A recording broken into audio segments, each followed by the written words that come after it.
আসসালামু আলাইকুম। আপনারা কেমন আছেন? আশা করি আল্লাহর রহমতে সবাই ভালো আছেন, আমিও ভালো আছি। আজকে আমি ইলিশ পুঁটি মাছ, পুঁই শাক, আলু দিয়ে একটা পাতলা ঝোল রান্না করব। দেখতে থাকুন। মাছের মধ্যে হলুদ লবণ মাখিয়ে নিয়েছি।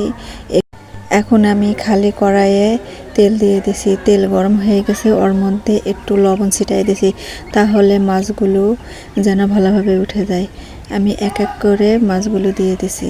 মাছ এক পিঠ করে ভাজা হয়ে গেছে, মাছগুলো এখন উল্টাইয়ে দিব। এগুলো আমি এখন একটা বাটিতে উঠাই নেব।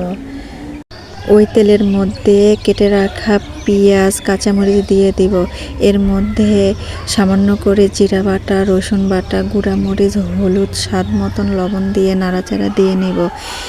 এগুলো যেন পুড়ে না যায় সেদিকে আমাদের লক্ষ্য রাখতে হবে। এখন এই কারণে আমরা সামান্য করে পানি দিয়ে দিব এবং পানির সাথে মশলাটা একটু আমরা কষিয়ে নেব। কষানো হয়ে গেছে, এর মধ্যে কেটে রাখা আলু এবং পুঁই শাকের ডাঁটনিগুলো দিয়ে দিব। এগুলো ভালোভাবে সেদ্ধ করে নিব। ভালোভাবে সেদ্ধ করে না নিলে পুঁই শাকের পাতা তো অল্প সময়ের মধ্যে সেদ্ধ হয়ে যাবে, যার কারণে আমি এগুলো আগে থেকে একটু সেদ্ধ করে নিচ্ছি।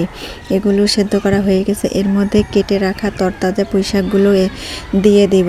আপনারা দেখতেই পাচ্ছেন, এগুলো আমার গাছের পুঁই শাক। এত সুন্দর পুঁই শাক মনে হচ্ছে কাঁচাই চাবায়ে খাই। পুঁই শাকগুলো দিয়ে দিছি। দেখুন কত অল্প সময়ের মধ্যে পুঁই শাকগুলো একদম সেদ্ধ হয়ে গেছে, দেখতেই পাচ্ছেন আপনারা।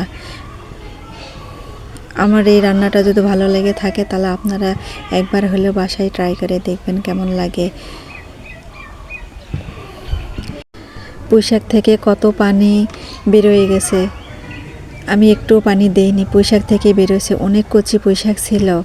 পুঁই শাকগুলো এত সুন্দর, দেখেই লোভ লেগে যায়।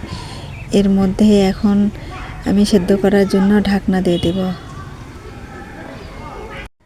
এখন আমি কেটে রাখা টমেটো কুচি তরকারির মধ্যে দিয়ে দিলাম, কেননা এখন না দিলে টমেটোগুলো সেদ্ধ হবে না। একটু সেদ্ধ হলে টমেটোগুলো খেতেও ভালো লাগবে, তরকারির কালারটাও সুন্দর হবে। এই অবস্থায় আমি একটু সামান্য করে ঝোলের পানি দিয়ে দিব। ঝোলের পানি দেওয়া হয়ে গেছে, এর মধ্যে আমি ভেজে রাখা মাছগুলো দিয়ে দেব। তারপরে আমি ঢাকনা দিয়ে দেব। ঝোল ফুটে গেছে, মাছও সেদ্ধ হয়ে গেছে। এর মধ্যে সামান্য করে ধনেপাতা কুচি দিয়ে দেব। আমার ভিডিওটা যদি ভালো লাগে থাকে তাহলে প্লিজ সাবস্ক্রাইব করে দিবেন। দেখুন তরকারি নামিয়ে নিয়ে গেছে। আজকে এই পর্যন্ত। আল্লাহ হাফেজ।